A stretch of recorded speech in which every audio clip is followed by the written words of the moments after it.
അല്ല, തെരഞ്ഞെടുപ്പ് കാലത്ത് നടന്നത് തന്നെയല്ലേ? തെരഞ്ഞെടുപ്പ് കാലത്ത് നടന്നത് തന്നെയല്ലേ? അവര് UDFന്റെ കൂടെയുള്ള, കോൺഗ്രസിന്റെ കൂടെയുള്ള ഒരു പ്രധാനപ്പെട്ട ഘടകകക്ഷിയാണ്.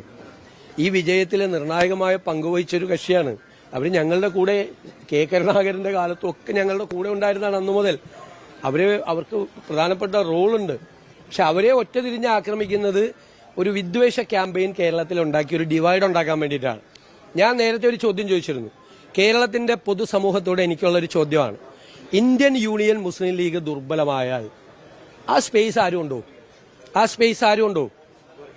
വർഗീയ ശക്തികൾ കൊണ്ടുപോകും. അതിനെ തടുത്തു നിർത്തുന്ന ഒരു പൊളിറ്റിക്കൽ പാർട്ടി കൂടിയാണ് ഇന്ത്യൻ യൂണിയൻ മുസ്ലിം ലീഗ്. അത് ലീഗിനെ എതിർക്കുന്നവർ അത് മനസ്സിലാക്കണം. ഈ ചാപ്പേടി രാഷ്ട്രീയം നമ്മളെ എവിടെ എത്തിക്കും? അതൊന്നും വെച്ചു പൊറിപ്പിക്കുന്ന പ്രശ്നമില്ല. അതിനോടൊന്നും ഒരു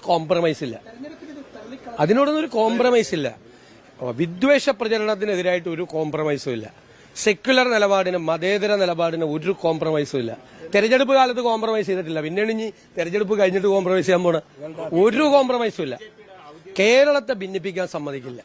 വരാനിരിക്കുന്ന തലമുറകൾ സൗഹാർദ്ദത്തോടുകൂടി, നമ്മുടെ മക്കളും കൊച്ചുമക്കളും സൗഹാർദ്ദത്തോടുകൂടി ജീവിക്കുന്ന ഒരു കേരളം, അത് തകർക്കാൻ ഒരു ശക്തിയെ സമ്മതിക്കില്ല. എന്തു വില കൊടുത്ത് അതിനെ എതിർക്കും. അല്ല, അവരത് പറയരുതെന്നാണ് എന്റെ വിനയപൂർവ്വമായ അഭ്യർത്ഥന. എന്നെ വ്യക്തിപരമായി പറഞ്ഞു. വ്യക്തിപരമായി എന്നെ ഇഷ്ടമില്ലെങ്കിൽ പറഞ്ഞു. എന്നോട് എല്ലാവർക്കും ഇഷ്ടം ഉണ്ടാവണമെന്നില്ല, അനിഷ്ടം ഉണ്ടാവും. ചിലപ്പോൾ എന്റെ സ്വഭാവം ഇഷ്ടമല്ലായിരിക്കും. ഞാനത് കറക്റ്റ് ചെയ്യാം. പക്ഷേ വർഗീയത പറയരുത്. വർഗീയത പറയരുത്.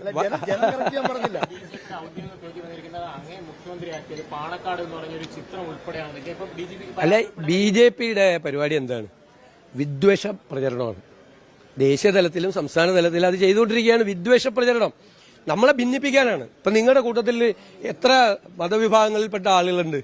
നിങ്ങൾ എത്ര ഇതാണ് ഇടയ്ക്കിടയ്ക്ക് ഈ മൈക്ക് വയ്ക്കുമ്പോൾ ഒരു തള്ളലല്ലാതെ ഭയങ്കര സ്നേഹബന്ധവും ഹൃദയബന്ധവും നിങ്ങൾ തമ്മിലില്ലേ? വിവിധ സ്ഥാപനങ്ങളിൽ വർക്ക് ചെയ്യുന്നവർ. അതിലൊരു ഭിന്നിപ്പുണ്ടായാലും ഒന്ന് സങ്കല്പിച്ചു നോക്ക്. എനിക്ക് ഇമാജിൻ ചെയ്യാൻ പോലും പറ്റില്ല. അതൊന്നും സമ്മതിക്കില്ല കേരളത്തിൽ. നമ്മൾ പറയില്ല, ഈ തെരഞ്ഞെടുപ്പിന്റെ പ്രഖ്യാപനം ഈ രാജ്യത്തോടുള്ള കേരളത്തിന്റെ പ്രഖ്യാപനമാണ്. ഞങ്ങളുടേതും മതേതര കേരളമാണെന്ന്. അതേപോലെ ഒരു പോറൽ വീഴ്ത്താൻ സമ്മതിക്കില്ല. ഒരു പോറൽ വീഴ്ത്ത